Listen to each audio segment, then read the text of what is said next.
Welcome to Friends in Fiction. 5 best-selling authors, endless stories. Friends in Fiction is a Facebook Live program with 5 best-selling novelists whose common love of reading, writing, and independent bookstores bound them together with chats, author interviews, and fascinating insider talk about publishing and writing. These friends discuss the books they've written, the books they're reading now, and the art of storytelling. If you love books and you're curious about the writing world, you're in the right place.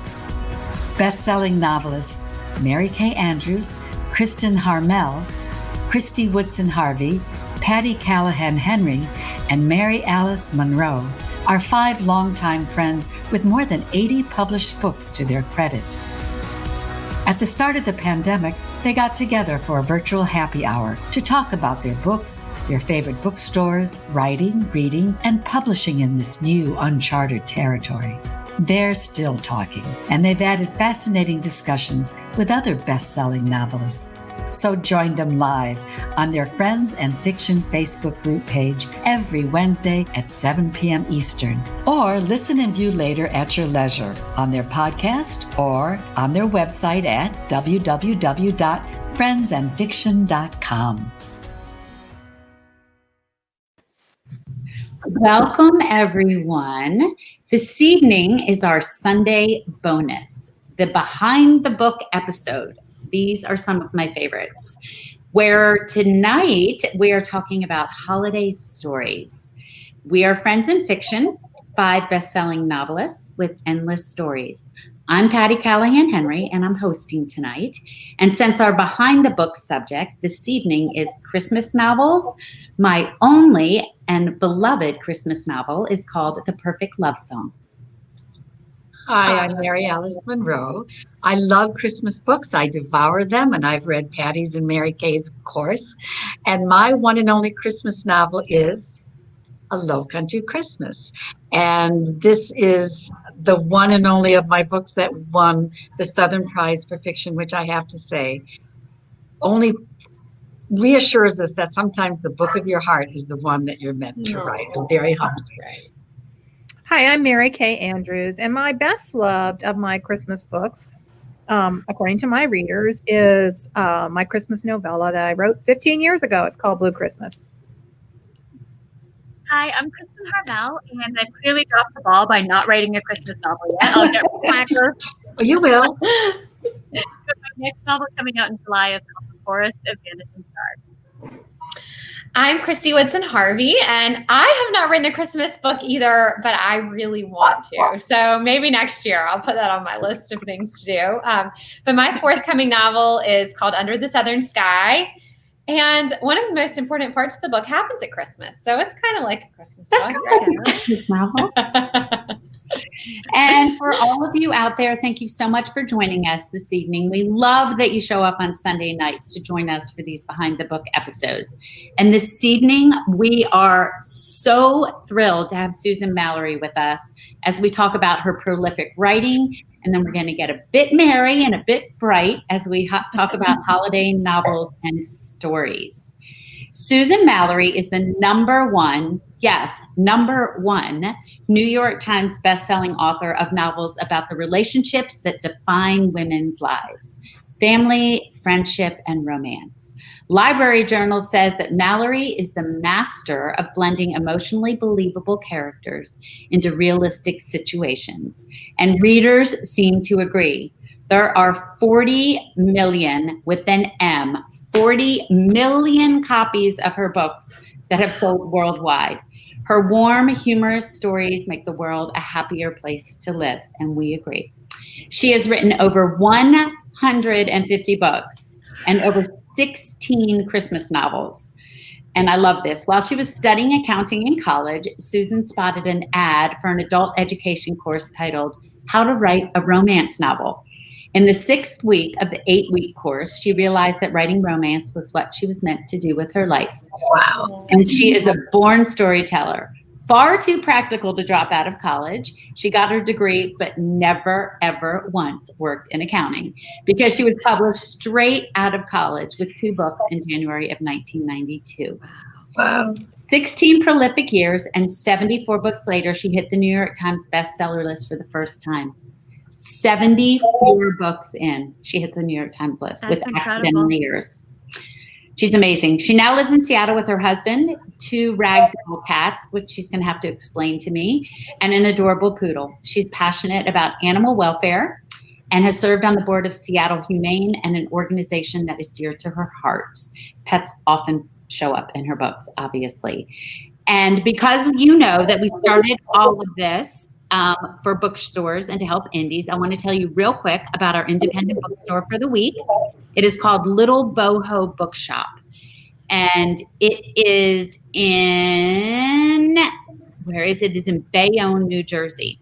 Our bookseller of the week, after working in the publishing industry for more than 15 years, founder Sandra Deere decided to realize her lifelong vision of opening an independent bookstore in her beautiful and quiet city of Bayonne, New Jersey. Nestled downtown with a cafe next door, Little Boho is a cozy getaway with a focus on kids, young adults, and bestsellers. And now, through December 13th, in-store or online, Little Boho is offering 10% off books for Susan Mallery as well as ours. There is a link on the Friends in Fiction Facebook page, and no discount is required. So now I would like to bring on our guest, Susan Mallery. Please come on so we can welcome you. Hi. Welcome. Hello, Susan. We are so happy you're here. What a year this has been. It's been crazy year. Thank you so much for having me. This is fun because we can't do this in person. This is great. No. Exactly. So great. Yeah. What a crazy year. And I can't believe it's December.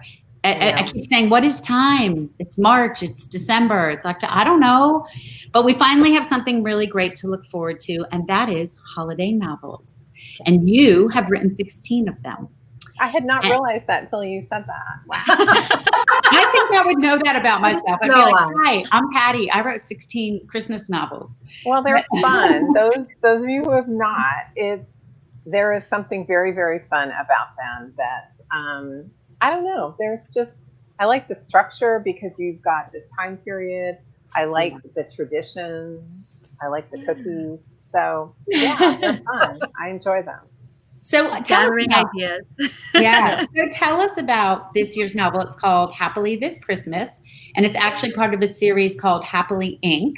And the opening sentence, when the character tells herself not to annoy herself, yes, I was like, that's us. So tell us all about the novel. The book is really fun. I have been writing this series set in Happily Inc. Happily Inc. is a wedding destination town founded on a lie. And it was sort of dying, and the guy who owned the bank and a bunch of people owed him money came up with this story about how the town had a stagecoach had stopped. It had broken down, and these 6 women who were going to the gold fields to get married had to wait for the parts because there was no FedEx. And they ended up falling in love, and the town was born as a place to fall in love or to get married. None of which was true. That is the basis of Happily Inc., but it's a pure wedding destination town. And every book I've written, the other 5, have all been pretty much around weddings. So this one was fun because Wynn is the only one of the friends who isn't directly involved in weddings. But I have savored my Pinterest daydreams on looking up apple weddings and snowman weddings and Scottish weddings. So it was fun. And so Wynn is a single mom, and she has avoided relationships for a long time for a reason that I will not tell you, but it's in the book. And she's got a wild crush on her next door neighbor. And I love the idea of adult, successful women feeling like they're back in high school with all the insecurities and all the insanity and the hormones that go with being 16 and in love with a guy who doesn't even know you're alive. So if I can do that to a successful entrepreneur who totally has her life together, it's a good day for me. So that's Wynn's story. It was fun. It was a lot of fun to write. There were some interesting things. I learned about junior ROTC, which I didn't even know existed, but that's in the story. And as I said, cookies and a good-looking guy. So what more do we need? Don't need anything else. Yeah, exactly. Kristen, I know you have a question. Yeah, Susan, you are so prolific. You even have websites set up for your individual series. I know. How do you do it all? How do you stay on top of so many plots and series and novels, and never mind the whole marketing side of things? I'm in awe, and I want you to tell me how you do it. Oh, well, thank you. Well, a lot of the marketing, I have a website person who does that's like technical, that's hard. And it's an art form, and I am not artistic. So I have somebody who does that. I have a virtual assistant, Janelle, who takes care of keeping me on track. She does a lot of the design work. And so she is the one who will work out, like there's maps. She does all the maps. She does all the cute little graphics you see. That is all her. I can do this. And that's what I try to stick to. I try to stick to what I'm good at. I've sold, now it's about 160 something books. I think we're pushing 170. And I have in my entire career come up with 2 cover concepts. Well, I've come up with a lot, but I've come up with 2 that have been used in my entire career. So I know where my skill set is, and I try to support that. As far as being prolific, I think a lot of us have a pace at which we're comfortable. And when I started, I was really young. I was going to school. I had going to school brain, which you lose very quickly, and I think it's gone forever in my case. And so it was really easy for me to learn, and I was super excited. And I was living in Los Angeles, so I had access to hundreds of classes on writing, on screenwriting. UCLA has a writing extension. I took classes there. I took setting classes from poetry writers. I took this great class called The Psychology of Characterization from a doctorate professor psychologist who wanted to be a writer but couldn't, so he taught writers. So I had all this access, and I didn't know you were supposed to write slow. And so I had a period of time, my mother had made me take typing. She said, I think this computer thing's going to be big. You need to learn how to type. So I was very resentful, but I did. And now I'm so grateful. And the first time I signed up for that class, and I started a book because you do homework. I mean, I was in college, you do homework. So I had a block of time, probably like an hour and a half. So I wrote 10 pages because I didn't know anything. I just like typed. And I thought, well, 10 is a nice number. So that was my base.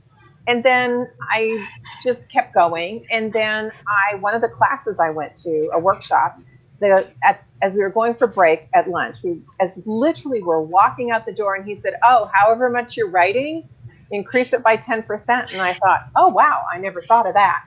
So then you didn't know what you were doing, obviously. I know. Well, I didn't know anything. It's really easy to write fast when you know nothing, because what do you care if there's a plot or there's characterization or dangling modifiers? None of that matters. It's just, it's in essence, it's vomiting on stage. That's all you do. Yeah. So then I joined RWA. I went to a workshop, and I didn't go to a workshop. I went to a Linda Howard workshop who I worship. And she wrote 2 pages a day, and it was bone. I mean, my heart was just a small brown stain on the rug. It's like, so I went home, and I thought, okay, well, Linda Howard is a real writer, and I want to be a real writer. I'm only going to write 2 pages a day. So I wrote 2 pages, and it was like, well, there's 15 minutes.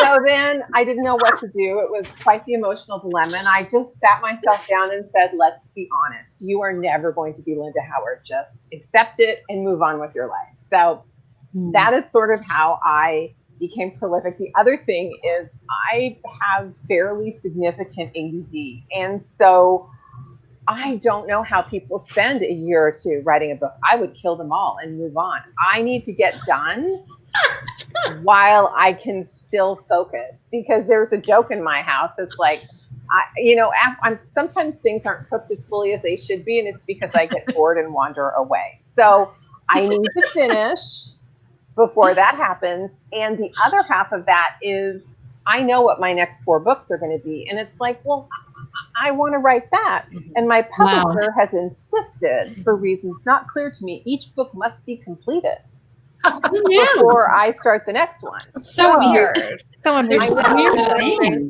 So it's unfair. It is like it's not a push-pull. It's like a pull and pushing together. I need to finish while I can. And I need to get done so I can write the next book. So I've never not been prolific. I don't understand people who can take all that time and who just want to go over it again and again. I admire it, but it scares me. It's like in a perfect world, I would type and never read it again until like 2 years after it was published. And then I do. I listen to my books on audio because I learn a lot from them. But no, the next book is going to be so great. I want to get to that. So yeah. Fascinating. We're all made so differently, and we love hearing everybody's process, because if you line up 100 of us, everybody's going to be a little bit different. Yeah. Christy, you had a great question. Yeah. So we have heard from a little birdie that you have a new series of Christmas romances coming out next year in a place called Wishing Tree. Wishing Tree. Oh, I'm really excited. Yes, I created Half-Link is sort of coming to an end. So this is the last one for those of you who love Wishing Tree. I'm sorry, who love Happily Inc. Come to Wishing Tree. It is a little town, and it's only going to be Christmas books. And Janelle's already done the math. I've written the first book, and it's great. I'm really excited about this series, and I already know what the second book's going to be, which is actually the next book I get to write. So, that's awesome. So that's the one I'm thinking, I'm going to write that one. So yeah, it's really fun. It's a mountain town. They have all these holiday traditions, and that's fun about writing a series, especially a Christmas series, coming up with traditions, coming up with, there's going to be this, and there's going to be all these things we're going to do in the town, and to make them different. So in Wishing Tree, there is a town advent calendar. And so December 1st, everybody goes, and the first day is always a family activity.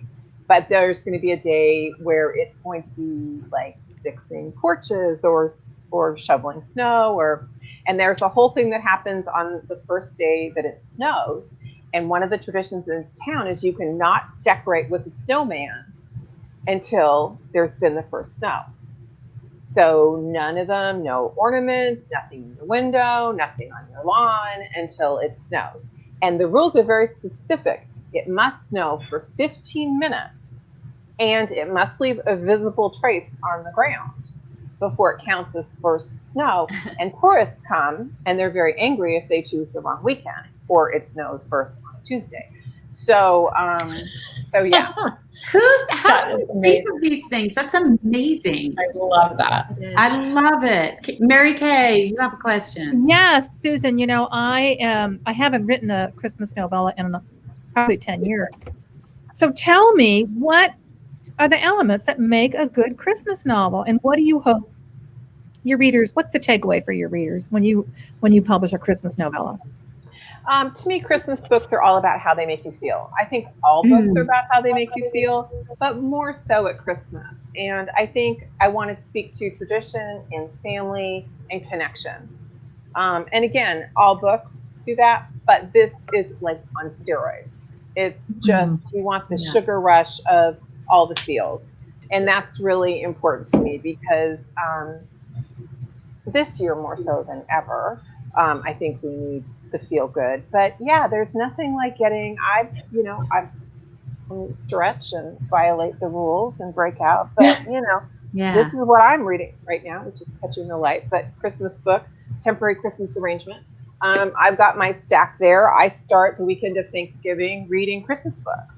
And that's pretty much all I'm going to read for the month of December because I want that. It's like the Christmas movies. It's so good.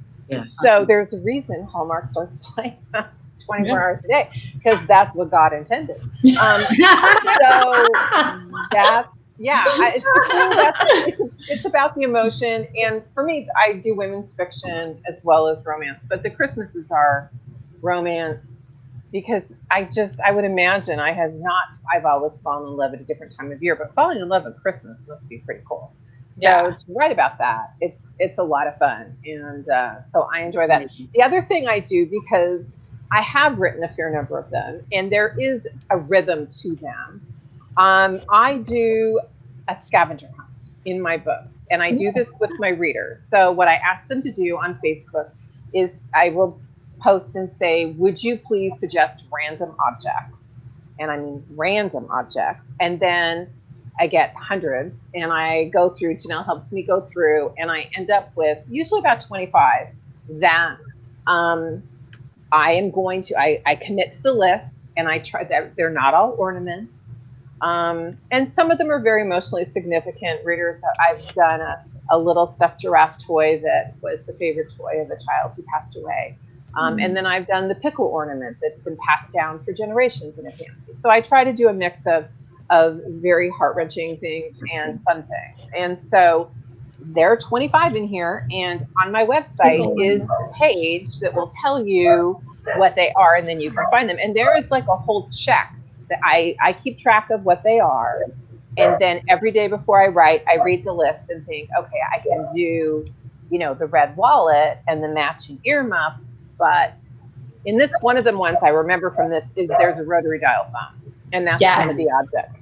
And what was funny was one year I had a new editor, and I forgot to tell her. And one of the margin notes was, there is some weird stuff going on here. What is this, and why is it here? Because it never comes up again. I think it was, I don't know if it was a gnome sugar thing, but it was equally bizarre. And I'm like, oh, there's a scavenger hunt. So I like that. It's fun for me. I like the challenge. It's Readers, so great. Readers like seeing their stuff in it. And as I said, you can just print out the page and see if you can find them all, because it has been triple checked. They are all in there. What a great idea. You give your readers a game plus a book. That's really exactly. And some of them are cheap. Some of them are just ornaments. It's like, okay. It's genius. I think it's genius. Yes, I agree. That's wonderful. I have to look at a whole new eyes now. That's very hard. That's a lot of work to do as the author. Sometimes, I pick them. So it's not like, it's like the card. When the friends come and visit, and I'm blanking on her name, which is silly because I just heard from the reader, Joy Lynn. I met her at a signing, and what I do in a signing is you always have a Post-it and with their name, so you spell correct. I'm telling them, not you. I know you know. And I'll pull the Post-its that are interesting to me, because coming up with names is challenging. And after this many books, and so I have this tray with this stack of Post-its and I'll just go through with every book and pull Post-its and see if I use. And she just picked up the book and she's like, I can't believe you really used my name. So that was fun. But the car that the friends show up with, it was on the list. It's an old convertible. I can't remember what it was. That's amazing. Mary Alice, you had a question anyway. What do you want to ask? I do. Can I sneak another one in, because you were talking about the Hallmark movies, and you've had a number of Hallmark movies, and first of all, you get to see it on the screen, so what's that like? And what do you think makes a book amenable for a Hallmark film? What do you think they're particularly looking for? I've had one. They're doing a lot of in-house content now with their books, so they seem to be not buying as many from us. Oh, what does that mean? That means they have their own authors? They have a deal with, I think it's Walmart, where they produce original fiction, and then I believe those books are more likely to be made into a movie. So interesting. I'd heard that was going to happen. I didn't know it did. It did, as far as I know. I'm pretty sure. It was great. It was fun because these things, people think, oh, you have an option. Yeah, I will tell you, my options have been $1. And my agent takes her percentage from that. No, it's not the full $1. And I've had that I'm sure we all do. You have it for years and nothing ever happens. And it was $25 one time. That was exciting.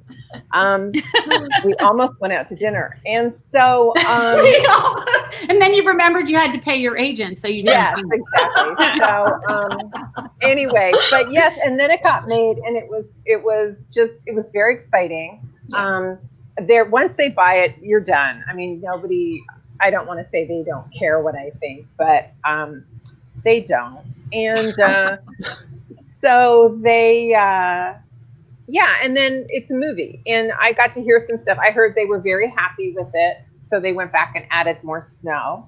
I assume that's a CGI thing, and I'm very excited that they added snow.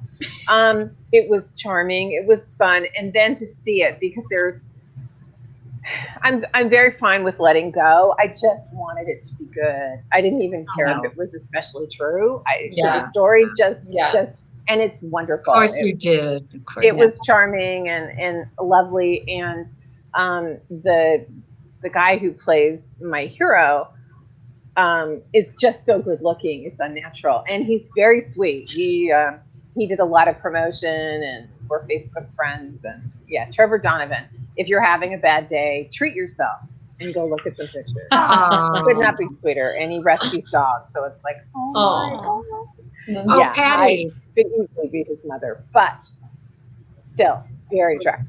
Patty, do I have permission to ask another question, just to slide it in there? You mentioned rescue dogs, and I just want to say how much we all appreciate that. You do so much for animal rescue and Humane Society. We're very thrilled about that. And do you ever have a passion? Do you ever want to put that passion into your books? I usually do have animals. This is one of the few books where there isn't an animal. And in next year's book, the Christmas Wedding Guest, it's two sisters, and one of the sisters has a rescue Great Dane named Belle, and she is Great Dane. Not brave. People are scared of her because she's 150 pounds, but she is terrified. But she meets a boy, and he becomes her boy, and so she is brave for her boy. She won't be brave for herself, but she's brave for her boy. Plus, she has this great wardrobe because it's cold, and Great Danes aren't meant to be in sub-freezing temperatures. I love it. Yeah, so there's a Great Dane. I love it. Basically, reader dog, and she sent me pictures, and then, of course, you write a book, and then time passes, and nobody knows anything that's happening, and we heard that Belle had passed away. So then I was able to write her and say, she doesn't have a walk-on. She is like a star in this, all the way through. She's a star. So that was very wonderful. So yeah, there's usually, this one does not, but usually I have animals, and they're a huge part of it. So yeah. That just shows such a big heart. And it also makes me want to line up all your Christmas novels for the rest of the month. But before we jump into a viewer question, we have one viewer question. I want to tell everyone about this incredible giveaway for our viewers from the generous and beautiful Susan Mallery. She is graciously offering an adorable Happily This Christmas tote bag stuffed with holiday surprises. Our Friends in Fiction viewers will walk away with this great prize. So look under announcements on the Friends in Fiction page, and you can enter to win by filling out this entry form. And Susan, thank you so much. I want to win it. I want to know. Me too. Me too. So I might forget to put it under, not really. I'll put it. Well, then you have to fight over it. But I know, right? Christy, you have a viewer question to ask. I do. So Tanya Jackson wants to know, do you have background music playing, or do you need silence when you write? I need silence to the point where I have a white noise machine, which I can see, but I won't refer it to be too close to the camera. But yes, I want it to be relatively quiet, and I have white noise because life and everybody's home. I have pets, and so the meowing, the barking, the squeaky toy, that's not a problem, but the human stuff is like, although I will turn to them and say, Mommy's working to pay for kibble, so we all need to be quiet. So yeah, I don't get the soundtrack thing. I know people make soundtracks and then they write to those songs. I listen to music when I'm fluffing an idea, when I have a little bit, and I will play a song over and over an hour or two. I get could you use headphones?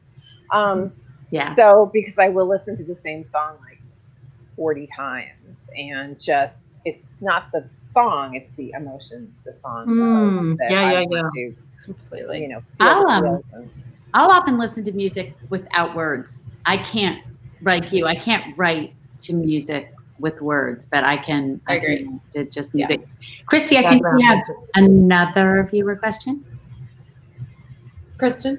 No, Are you Kristen. doing it? yeah. You want me to do it? Yeah, Christy, would you mind? I'm just having a lot of audio trouble. I Of apologize. course I will. So Sue Johnson Bishop says, Susan, congratulations on writing 150 novels and 15 Christmas books. That is amazing. I concur. How do you get motivated for your next book, and how do you celebrate when you finish a book? Wishing you and your family a Merry Christmas. Oh, Merry Christmas back. I celebrate by cleaning my desk because as I get closer to the end, I love that answer. the amount of space I can actually like write a check on is reduced to a blank card. And I've got a really big, it's an L-shaped desk and it's like 8 by 6. So it is not a small surface. Oh, and to make those of you who like to spend your day typing, I had it designed. The part where my keyboard is the old-fashioned typewriter height, so it's lower. So it's perfect. And then I have a real desk over here that's desk height. It seems so adult when I look at it. So I clean my desk, and I usually start a book the next day. I don't take a lot of time off. Wow. For what I would do. So I'm always excited about the next book. It takes me a lot to ramp up to write, to get to the point of writing. So by the time I'm ready to go write, it's very, I'm ready. I'm ready for that story because I haven't started yet. I haven't messed it up. So it's perfect. And what if it's the one book that turns out to be perfect? Wouldn't that be amazing? Yeah. So that's always the fantasy. Nope, never is. But I strive for that every time. And in my head, it's like still very magical. I love that. It's the never-ending hope, right? Yes. Yeah. It keeps us going. This is the book that's going to turn out the way I imagined it in my brain. Mary Kay, will you ask her? Yes.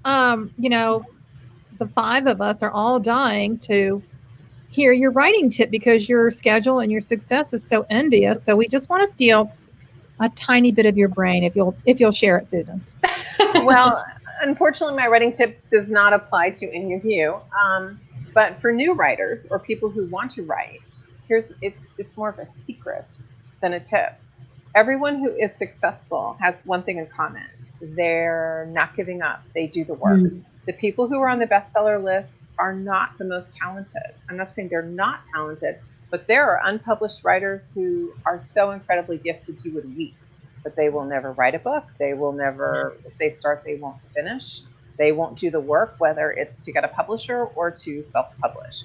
They want to have written, they don't want to write. Yeah. And the secret to success in writing is the secret to success in life, in anything you want. You need to show up and you need to do the work. It's not pretty, it's not magical. Well, it is for us because we all love what we do, but it's not some mysterious thing. I remember years ago when I was not very published. I've been writing, I don't know, a handful of years, like maybe published 4 years. And I went to a luncheon and this person I did not know came up to me and like rubbed her arm against mine, but in a creepy way. And she said, I'm stealing your magic because I'm going to go home and be published now. And I thought, A, ew. B, it doesn't work like that. It works because there is an occasional lightning strike. There are those authors who it's a lightning strike. If you've been writing 2 years, it's not you because it would have happened already. So for 99% of us, it's you got to do the work. You got to show up and do the work. If you want the dream, okay, the Seahawks did very badly yesterday, very badly. But look at Russell Wilson. This is the guy who shows up and does the work. And there's a reason he has all these fabulous statistics is because he does the work. If you want it, do the work. So that's my writing. Very good advice. True. It's so do the true. work. There's no other secret than that, is there? No, Susan? there isn't. There isn't. But there were because I could develop a hobby. Yeah. Good luck with that. Writing is our hobby, right? And our career. I know. When people ask us, what do you do? We're like, I read. I pet my dog. What do you mean? I read books and I write books. What else do you want? What from else me? do you want me to do? Writing a book a year. Calm down. I mean, Susan's writing 11 books a year. She's 3 now. Oh, but Christy, we've seen you on your Peloton. That's right. I do my Peloton. So there you go. So, Susan, what you're saying is the secret is there's no secret. I wish there was, but I there know. isn't. I know. We all wish there was. Yeah, because the reality is some books are easy and some books are hard, and the reader doesn't know. We know. It's true. It's like, oh, And it's so the- hard. True. And the So true. And the weird thing is, I think sometimes that the books that seem like they were the easiest, when a reader reads it and it flows and it seems like it just flowed out, sometimes those are the hardest books for us to write. Yeah, it's true. It's true. And that's just, yes, I think the books that are hard are, I don't know, it's just God's having a sense of humor kind of day. I don't know. It's like, it didn't have to be, but yeah, there are some, as I said, some are, I can go back and say, I can look at them. I can't tell you, and I've written through some, we've all written through tragedies. I can't tell you what scene I wrote right after I lost one of my parents or something, but I can look at a book and say, easy, hard. I hate that book. I hate that book so much. And I have a very wise friend who always tells me, and usually when I don't like a book, it's circumstance. It's nothing to do with the book. It's something really bad happened in my life. And because writing is about expressing emotion, all those emotions get caught up in the storytelling, even if they aren't reflected on the page. If that makes sense, it's in our psyche. So when I look at a book where I wrote it through something difficult, as soon as I see the cover, all those visceral emotions just sweep over me. I understand. Like, It's like a song when you hear a song that. Yes. So Mary Alice, you want to round us out with one last question? I will. Well, we have been talking about Christmas books, and so we have to ask, what, Susan, is your favorite holiday novel, other than one you've written yourself? And you've written so many, but which one or two of books that you've read about Christmas inspired you the most? Well, I'm going to plug a friend, which I try never to do because I'm going to hear from the other friends. But there's my friend Christine Rimmer. She writes for a special edition. She wrote a book, and I believe it came out last year, called Same Time Next Christmas. And I think it is the perfect holiday romance. It is based on Same Time Next Year, which is an old movie. It is based on that premise. Nobody's married, because that was always the issue with that. And it is. I love that book. I love it. Part of the reason I love it, I'm in plot group with Chris, so I was part of the plotting. And there were some discussions where our voices were raised. And I'm like, you are wrong, and I'm going to be in your face until you can acknowledge your wrongness and not make that decision and ruin the book. So in plot group, we get together, we brainstorm. But I usually want to read the books, but I was dying to read this book, and it was as perfect as I knew it was going to be. Oh, I love that. It is. I love one of the disadvantages of being a writer is it's harder to find books to read because we can see everything happening. I imagine it's like being a movie maker and going to the movies. It's like, oh, somebody's holding a fan there, and that's not really a dog. And so we can see behind the curtain. And what I love is when I open a book and at the bottom of the first page, one of two things happen. Either I exhale or I'm hunched over like a cat in the rain. And because it's just not going to work, because it's like, no, it's not going to work. So I love that this book is, from the first sentence, I'm like, oh, it's everything I wanted. So I just think it is a quintessential Christmas. We'll put it in the notes too, everybody. Yeah, Susan, can you repeat that? Susan, what was the title again, out loud? It's called Same Time Next Christmas, and it's Christine Rimmer. And I'm sure you can still get it. I don't know if it's still available in bookstores because it's a category book and they have a short shelf life, but it will be available digitally. And it's funny because I lost my real copy because I prefer to read books. When I used to travel, as we all do, you've got digital, but I like a book. But I'm mean to them, and it literally fell apart in my hands the third time I read it. I love that. Yes, well loved. I confess I cracked their spine. Well, with a recommendation like that, I want to read it. For Me sure. too. I can't So wait. good. Yeah. We will And put it in our comments. Same time next Christmas, Susan Rimmer. Christine Rimmer. Christine Rimmer. I'm sorry. Christine Rimmer. Okay. This has been an incredible conversation. Thank you so much, Susan, for coming to talk with us. You have made the holidays brighter, not only with all your novels, but with this conversation. And we are so happy you visited us. And thank you for the giveaway. I can't wait to win it. And thank you for your great book. It was so fun to get to read. It made Christmas. Thank you. Good. Thank you. You guys were lovely. This was fun. Thank you. Hi, And Susan, I've met you years and years ago, and I don't know. It was probably at RWA. RWA. Yeah, but it's nice to see you again. It's Merry good to see you too. It's good to see all of you. It's so nice to see you. Oh, I'm so happy. Thank you. Bye, everyone. Merry Christmas. Merry Christmas, Bye, everyone. guys. Merry Christmas. Take care. Thanks, Susan.